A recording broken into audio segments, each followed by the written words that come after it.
경주포커스 독자 여러분 안녕하십니까. 2019년 9월 9일 경주포커스 뉴스 브리핑 시작합니다. 주말에 태풍도 지나가고 했는데 우리 경주 지역 대한민국 전체가 어떻게 보면 생각보다는 좀 피해가 적어서 물론 불행을 당하신 분들은 참으로 안타까운 일이지만 그나마 불행 중에 다행이라고 생각을 하고요. 오늘 경주포커스 9월 9일 뉴스 브리핑은 먼저 오늘 청와대가 임명한 제66대 법무장관 조국 법무장관 이야기부터 한번 해볼까 합니다. 여론조사에서 오늘 아침까지는 과반 이상이 사실은 조국 전 민정수석의 법무장관 임명에 대해서 반대 여론이 조금 더 우세하던데요. 그러나 문재인 대통령 이런 반대 여론이 좀 더 우세했지만 이렇게 조국 장관을 임명한 것은 그만큼 조국 장관의 쓰임새가 그만큼 크다 이렇게 결론 내린 것으로 볼 수 있을 것 같습니다. 노무현 정부가 사실은 문재인 대통령의 정부는 노무현 정부를 이어받았다고 봐야 되는데 노무현 정부가 실패했던 가장 큰 원인을 아마 문재인 대통령은 사법개혁, 특히 검찰개혁의 실패 때문이다 이렇게 분석을 하는 것 같고요. 그래서 정권 차원의 사법개혁, 검찰개혁에 대한 의지가 이번 조국 법무장관 임명으로 다시 한 번 더 확인된 것 아니냐 이렇게 볼 수 있을 것 같습니다. 노 전 대통령 자서전에서 정권이 바뀌자 검찰은 정책 중립은 물론이고 정치적 독립마저 스스로 내팽개쳐버렸다. 검경수사권 조정과 공수처 설치를 밀어붙이지 못한 것이 정말 후회스러웠다라고 노무현 대통령은 회고를 했는데요.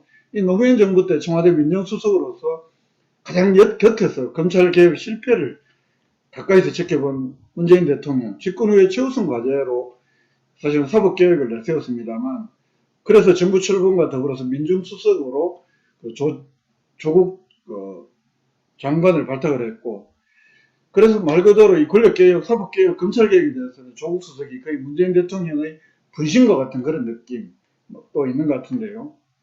문재인 대통령 오늘 조국 장관 임명 배경을 설명하면서 이런 이야기를 합니다. 저는 지난 대선 때 권력기관 개혁을 가장 중요한 공약 중 하나로 내세웠다. 저를 보좌해서 저와 함께 권력기관 개혁을 위해서 매진했고 성과를 보여준 조 장관에게 그 마무리를 맡기고자 한다. 하면서 그 신임을 다시 한 번 더 재확인했는데요. 또 한편으로 이런 검찰개혁, 사법개혁에 대한 의지와 함께 이 조 장관 주변에 대한 검찰의 이례적인 탈탈 털기식 수사 이런 수사가 오히려 문 대통령에게 조 장관 임명의 불가피성을 굳히는 계기가 된 것 아니냐 이런 분석도 있습니다.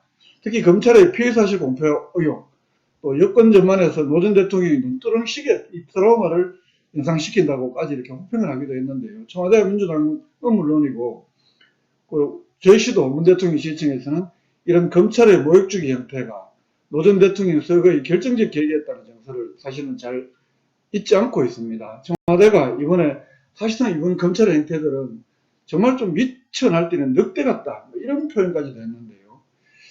문 대통령은 공평과 공정 이런 점에서 보면 지금이야말로 이런 검찰의 작태를 보면서 이 시기를 놓쳐버리면 검찰개혁은 영원히 물 건너간다. 거기에 이 책임자를 놓치면 안 되겠다. 이런 절박성으로 다시 한 번 더 조국 장관을 임명했을 것도 같다. 이런 생각도 해봤고요. 그러면서도 이 공평과 공정의 가치, 이런 국민들의 상대적 상실감을 대통령께서는 제감할 수 있다. 이런 이야기도 했는데, 어쨌든 앞으로 교육개혁이나 이런 과정에서 우리 사회가 제도로서 실제로 받아들였지만 그 속에 내재된 불공정하고 불공평한 부분들은 차차 개혁해 나겠다 이런 또 대통령의 의지도 이렇게 볼 수 있었습니다. 그러면서 교육 분야 개혁 강력히 추진하겠다. 이 합법적 특권 논란을 앞으로도 우리 사회가 용인해서는 안 되겠다. 법이 허용하더라도 그 안에 이번에 어떤 특권적인 요소들 이런 부분들을 앞으로 합법적이라도 더 이상 법을 고쳐서라도 이것들이 용인돼서는 안 되겠다라고 대통령께서 크게 좀 생각했던 것 아니냐 이런 생각을 해봤습니다. 어쨌든 저는 조국 법무장관이 우리나라의 마지막 성역으로 남아있던 70년 적폐라고 이야기하는 검찰개혁, 사법개혁의 선도에 있어서 이 가족들은 비록 만신하게 됐지만 그런 명예도 회복도 하면서 검찰개혁 잘 해나가리라 믿습니다. 한마디로 축하드립니다. 오늘 톱 뉴스부터 보겠습니다.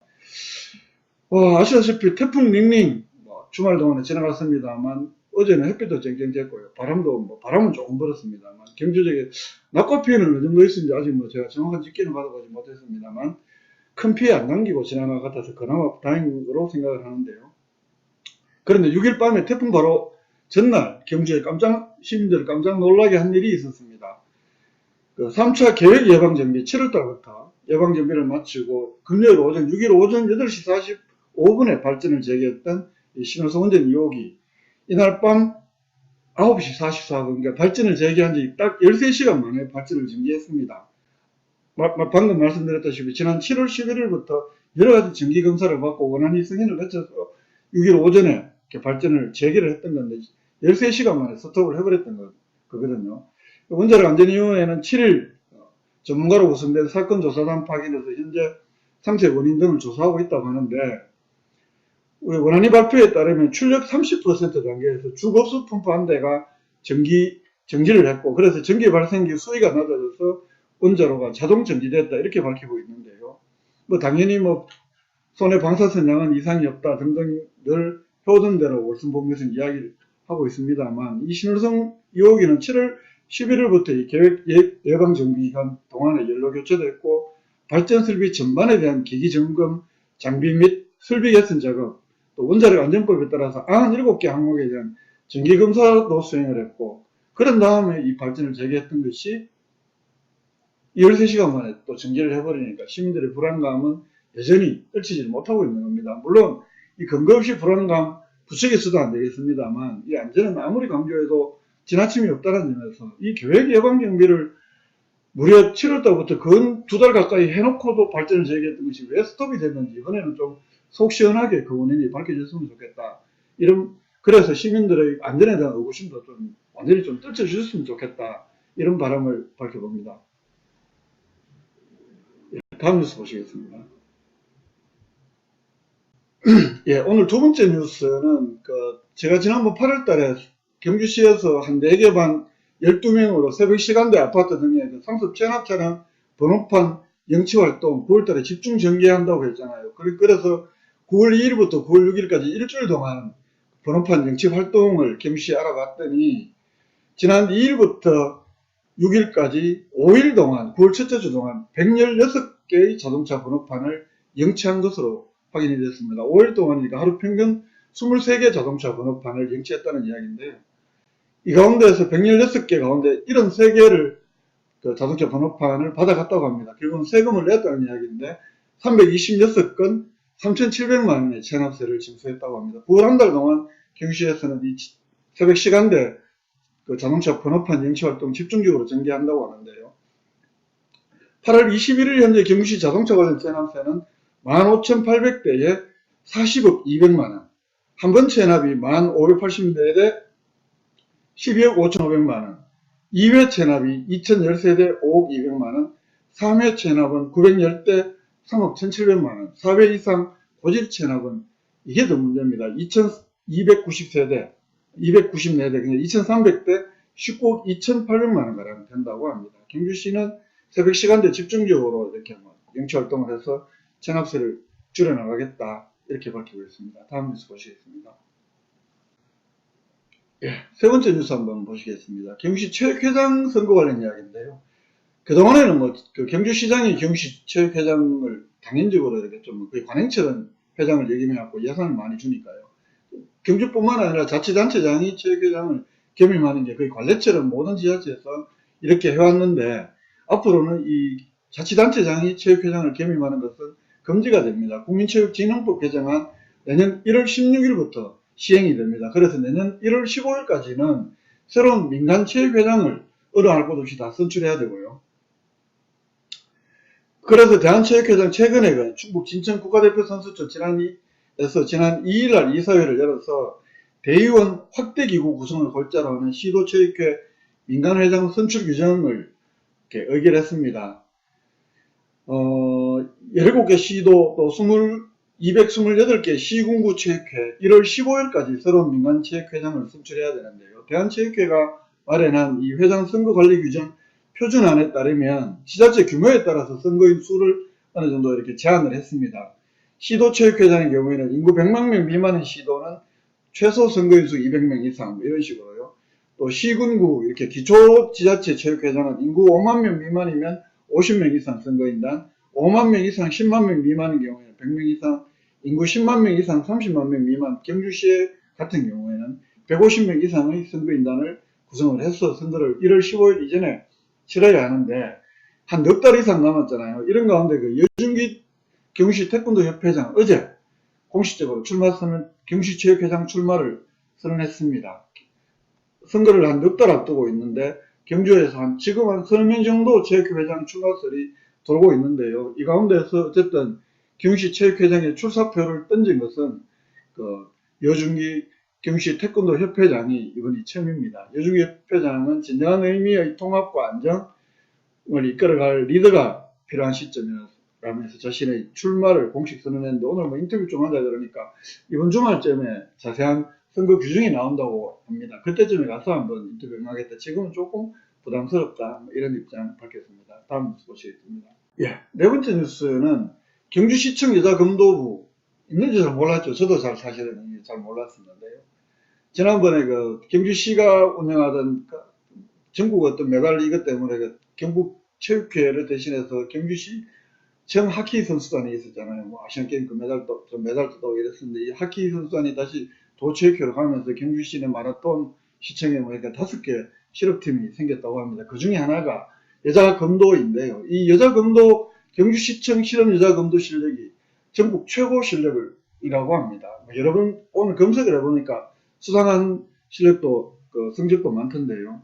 최근에 5일부터 9일까지 전라남도 무한 스포츠 파크에서 열렸던 제16회 축의 전국 실업 검도 대회에서 우리 경주시청 여자 검도 선수단이 단체전, 개인전 모두 휩쓸면서 경주시청 여자 검도부가 국내 최고의 실력임을 다시 한 번 더 입증을 했다고 합니다.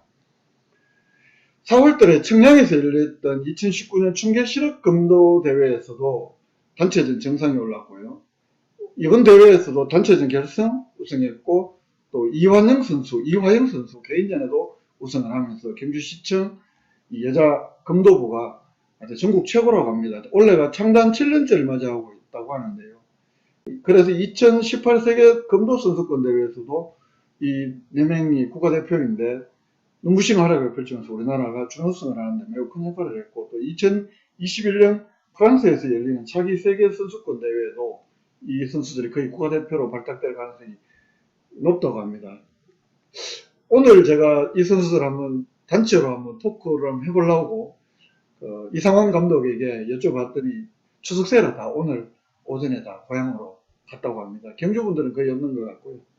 예, 이상환 감독의 인연 뭐 이런 인연들이 쌓이면서 경주시청 여자 감독으로 모여서 이렇게 하고 있는데 이상환 감독 말은 경주시에서 물심양면으로 잘 밀어주고 있다. 그래서 고맙다. 그래서 전국 최고의 실력을 지금 우리가 뽐내고 있다. 이렇게 또 자랑을 했습니다. 추석 지나고 단체적 우승했던 우리 경주시청 여자 검도 선수 4명 한꺼번에 한번 이 감독님하고 한번 인터뷰하는 시간 꼭 갖도록 하겠습니다. 이 감독님도 약속을 하셨거든요. 추석 지나고 꼭 자리 한번 만들도록 하겠습니다. 어떤 선수들인지 궁금하잖아요. 저도 궁금하고 한번 어떤 생각들 가지고 있고 또 어떤 실력들을 가지고 있는지 한번 뭐 여자 감독하면 대단하잖아요. 어쨌든 전 좀 무서운데 어쨌든 한번 같이 만나보는 시간 꼭 마련하도록 하겠습니다. 다음 뉴스 보시겠습니다. 예, 오늘 뭐 전화기 시장 페이스북에 아직 뭐 이렇게 홍보도 크게 하셨던데요. 경주시가 환경부가 시행하는 상수도 현대화 사업 대상 도시로 선정이 돼서 국도비만 무려 364억을 지원받는다고 합니다.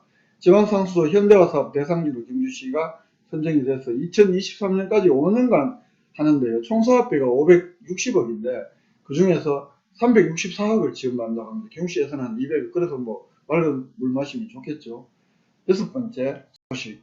안강읍이 농림부가 주관하는 농촌 중심지 활성화 사업에 최종 선정됐다고 합니다. 2020년도 농촌 중심지 활성화 사업에 경주시가 공모했던 안강읍이 선정이 됐다는 이야기인데요. 2020년부터 5년간 총 사업비 160억 들여서 북경주 문화복지공간 조성도 하고 안강 전통시장 활성화 사업도 하고 또 황금전력 안강 강동간 상생길 조성이라든가 활력 소통거리 조성, 배우마을 영양 강화 사업 이런 등등의 사업들 펼친다고 합니다. 그리고 마지막 소식, 이건 다 아시겠지만 경주시 시설관리공단이 운영하는 국민체육센터, 저도 거기서 수영 오래 했었는데요. 9월부터 12월까지 넉 달 동안 내부 리모델링, 내부 수리, 여러 가지 안전면에서 좀 취약한 부분이 있어서 안전한 생활, 수영장 천장 타일 교체도 하고 샤워실, 탈의실 리모델링도 하고 기계, 전기 관련 설비 전반적인 정비 이렇게 넉 달 동안 휴관을 한다고 합니다. 1월 달에 그러니까 내년 1월 달에 영업을 재개한다고 하는데 휴관 기간 동안에 헬스나 자유수영, 미사용 기간 등은 자동으로 연장이 된다고 합니다. 이상으로 오늘 경기 포커스가 실었던 주요 뉴스는 여기서 정리 모두 마치겠습니다.